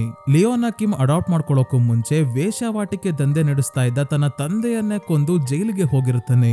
ನಂತರ ಕಿಮ್ ಅವರು ಇವನನ್ನ ಅಡಾಪ್ಟ್ ಮಾಡ್ಕೊಂಡು ಧರ್ಮದ ಹೆಸರಲ್ಲಿ ಕತೆ ಹೊಡೆದು ಬ್ರೈನ್ ವಾಶ್ ಮಾಡಿರ್ತಾರೆ. ಧರ್ಮಗ್ರಂಥದಲ್ಲಿ ಬರ್ದಿರೋದು ಯಾವುದು ಬುದ್ಧ ಹೇಳಿರೋ ಪಾಠಗಳಲ್ಲ, ಎಲ್ಲಾ ಕಿಮ್ ತನಿಗೆ ಬೇಕಾದಂಗೆ ಚೇಂಜ್ ಮಾಡ್ಕೊಂಡು ತನ್ನದೇ ಆದ ಬೌದ್ಧ ಧರ್ಮವನ್ನ ಸ್ಥಾಪನೆ ಮಾಡ್ಕೊಂಡ್ ಬಿಟ್ಟಿದ್ದ. ಅದಕ್ಕೆ ಅವಳು ಹೇಳ್ತಾಳೆ, ನೀನ್ ಯಾರನ್ನ ತಂದೆ ಅಂತ ಕರಿತೀಯೋ ಆ ವ್ಯಕ್ತಿನೇ ಡೀಮನ್ ಆಗಿದ್ದಾನೆ, ಅವನ ಬೆರಳುಗಳನ್ನ ಒಂದ್ಸಲ ನೋಡು, ಆಮೇಲೆ ಅವನನ್ನ ಸಾಯಿಸು ಅಂತ ಹೇಳಿದಾಗ ಇವಳ 12 ಬೆರಳುಗಳನ್ನ ನೋಡ್ತಾನೆ ಲಿಯೋ. ಇಷ್ಟನ್ನ ಹೇಳಿ ಇವಳು ಪ್ರಜ್ಞೆ ತಪ್ತಾಳೆ. ಅಂದ್ರೆ ಬಂದ ಕೆಲಸ ಆಯ್ತು ಅನ್ನೋ ರೀತಿ. ಹಿಂದೆನೆ ಲಿಯೋ ಕಿಮ್ ನಮಗೆ ಟೋಪಿ ಹಾಕ್ತಿದ್ರ ಅಂತ ಸೀದಾ ಕಿಮ್ ಹತ್ರ ಬಂದು ಇವರ ಕೈಯನ್ನ ನೋಡಿದಾಗ ಇವರ ಕೈಯಲ್ಲಿ 6 ಬೆರಳುಗಳು ಇಲ್ವೇ ಇಲ್ಲ. ಲಿಯೋವನ್ನ ಡೇವಿಡ್ ನೋಡಿ ಬಾಯಿಲಿ ನಿನ್ಗೇನೋ ತೋರಿಸ್ತೀನಿ ಅಂತ ಕೊಟ್ಟಿಗೆ ಒಳಗೆ ಕರ್ಕೊಂಡು ಹೋಗಿ ಲಿಯೋಗೆ ಶೂಟ್ ಮಾಡ್ಬಿಡ್ತಾನೆ. ತಮ್ಮ ಬಣ್ಣ ಎಲ್ಲ ಬಯಲಾಗೋಯ್ತಲ್ಲ ಅಂತ.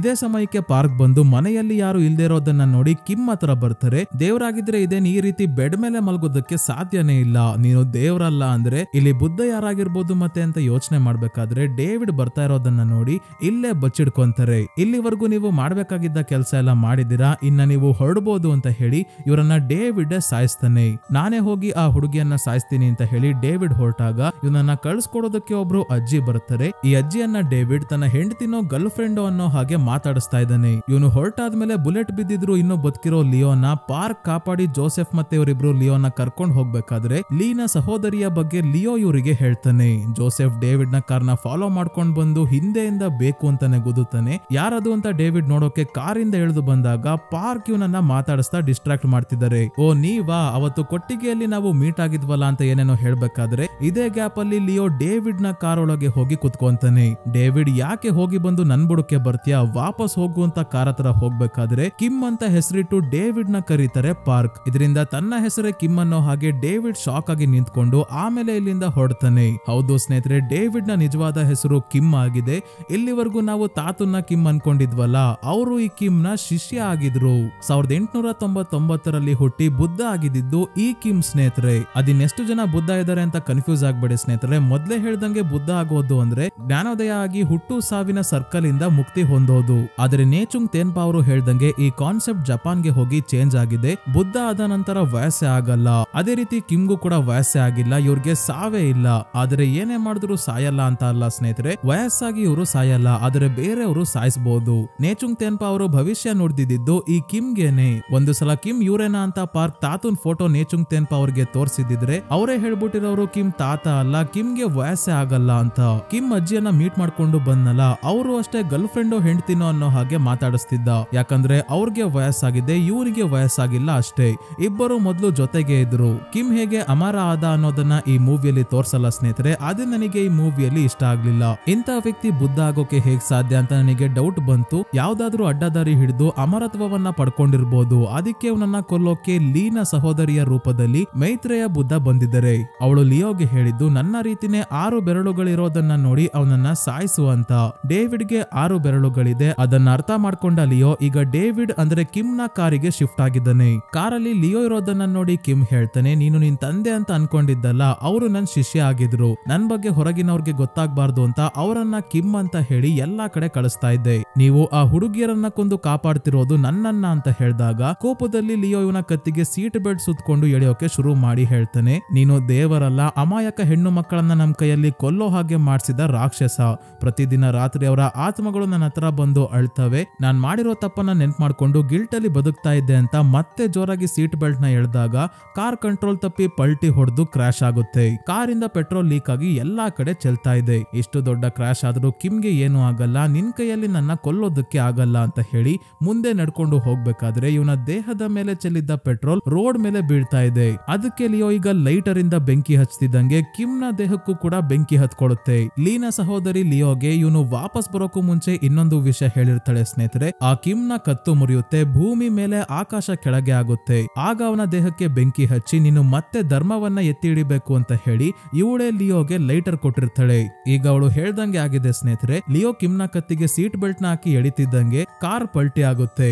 ಆಗ ನಮಗೆ ಭೂಮಿ ಮೇಲೆ ಆಕಾಶ ಕೆಳಗಿರೋ ರೀತಿ ಕಾಣುತ್ತೆ. ನಂತರ ಲಿಯೋ ಈಗ ಲೈಟರ್ ಇಂದ ಬೆಂಕಿ ಕೂಡ ಹಚ್ಚಿದ್ದಾನೆ. ಅದೇ ಇನ್ನೊಂದ್ ಕಡೆ ಲಿಯೋ ಲೀನ ಸಾಯಿಸಕ್ಕೆ ಕರ್ಕೊಂಡ್ ಬಂದ್ ಹೋಗಿ ಗುಂಡಿ ಅಗ್ದು ಅಲ್ಲೇ ಬಿಟ್ಟು ಬಂದಿರ್ತಾನೆ. ಅವಳು ಹೇಗೋ ಕೈಗೆ ಹಾಕಿದ್ದ ಟೇಪ್ ನ ಬಿಚ್ಕೊಂಡು ಮನೆಗೆ ಓಡ್ ಬಂದಾಗ ನೋಡ್ತಾಳೆ ಇವಳ ಸಹೋದರಿ ಈಗ ಮೊದ್ಲಿನ ತರ ಭಯಾನಕವಾಗಿ ಇಲ್ಲ. ಕಿಮ್ನ ದೇಹ ಪೂರ್ತಿ ಸುಟ್ಟೋಗಿ ಅವನು ಸಾವನ್ನಪ್ತಿದ್ದಂಗೆ ಇಲ್ಲಿ ಇವಳು ಕೂಡ ಸಾವನ್ನಪ್ತಾಳೆ. ಅಂದ್ರೆ ಇವಳು ಹುಟ್ಟಿದ್ದೆ ಕಿಮ್ನ ಕೊಲ್ಲೋಕೆ. ಆ ಕೆಲಸ ಆದ್ಮೇಲೆ ವಾಪಸ್ ಹೋಗಿದ್ದಾಳೆ. ಇವಳೇನು ಅಂತ ಅರ್ಥ ಮಾಡ್ಕೊಂಡಲೆ ಈ ರೀತಿ ಶೆಡ್ ಅಲ್ಲಿ ಚೈನಿಂದ ಕಟ್ಟಾಕಿ ಇಷ್ಟು ವರ್ಷ ಚಿತ್ರಹಿಂಸೆ ಅನ್ಭವಿಸೋ ಹಾಗೆ ಮಾಡಿದ್ವಲ್ಲ ಅಂತ ಲೀ ಕೂಡ ತುಂಬಾನೇ ಅಳ್ತಾ ಇದ್ದಾಳೆ. ಲಿಯೋ ಹತ್ರ ಪಾರ್ಕ್ ಮತ್ತೆ ಜೋಸೆಫ್ ಬಂದಾಗ ಪವಿತ್ರ ಅಗ್ನಿಯಲ್ಲಿ ಕಿಮ್ನ ಸುಟ್ಟಾಕಿ ಸ್ವಾಹ ಮಾಡಿರೋ ಲಿಯೋ ಕೂಡ ಸಾವನ್ನಪ್ತಾನೆ. ನಿಮಗೆ ಗೊತ್ತಿರ್ಬೋದು ಸ್ನೇಹಿತರೆ, ಸ್ವಾಹ ಅಗ್ನಿ ದೇವರ ಹೆಂಡತಿ. ಕೊನೆಗೆ ಪೊಲೀಸ್ ಅವರು ಬರ್ತಾರೆ. ಅರೆಸ್ಟ್ ಮಾಡೋಕೆ ಯಾರು ಉಳ್ದಿಲ್ಲ. ಲೀ ಇನ್ನೂ ಬದುಕಿದ್ದಾಳೆ. ಅವಳ ಸಹೋದರಿ ಕೂಡ ಇದ್ಲು, ಅವಳು ಸಾವನ್ನಪ್ಪಿದ್ದಾಳೆ ಅಂತ ಪೊಲೀಸ್ ಅವರು ಹೇಳಿದಾಗ ಪಾರ್ಕ್ ಮತ್ತೆ ಜೋಸೆಫ್ಗೆ ಗೊತ್ತಾಯ್ತು ನಿಜವಾಗ್ಲೂ ದೇವರು ಅಲ್ಲಿ ಹುಟ್ಟಿ ತನ್ನ ಕೆಲಸವನ್ನ ಮಾಡಿ ಹೋಗಿದ್ದಾನೆ ಅಂತ. ಸೊ ಸ್ನೇಹಿತರೆ, ಈ ಮೂವಿ ಇಲ್ಲಿಗೆ ಮುಗಿಯುತ್ತೆ. ಮೂವಿಯ ಸ್ಟೋರಿ ಜೊತೆಗೇನೆ ಎಲ್ಲವನ್ನ ಡೀಟೇಲ್ ಆಗಿ ಎಕ್ಸ್ಪ್ಲೈನ್ ಮಾಡಿದ್ದೀನಿ ಸ್ನೇಹಿತರೆ. ಇನ್ನ ನಿಮಗೆ ಏನಾದ್ರೂ ಡೌಟ್ ಇದೆ ಅಂದ್ರೆ ಕಮೆಂಟ್ಸ್ ಅಲ್ಲಿ ಮಿಸ್ ಮಾಡದೆ ಕೇಳಿ. ಮತ್ತೆ ಈ ಮೂವಿ ನಿಮಗೆ ಹೇಗೆ ಅನಿಸ್ತು ಅನ್ನೋದನ್ನ ಕೂಡ ಕಮೆಂಟ್ಸ್ ಅಲ್ಲಿ ತಿಳಿಸಿ. ವಿಡಿಯೋ ಇಷ್ಟ ಆಗಿದ್ರೆ ಲೈಕ್ ಮಾಡಿ, ಚಾನಲ್ಗೆ ಸಬ್ಸ್ಕ್ರೈಬ್ ಆಗೋದನ್ನ ಮರಿಬೇಡಿ. ಇದೇ ರೀತಿಯ ವಿಡಿಯೋವಿನೊಂದಿಗೆ ಮತ್ತೆ ನಿಮ್ಮನ್ನ ಭೇಟಿ ಆಗ್ತೀನಿ. ಧನ್ಯವಾದಗಳು.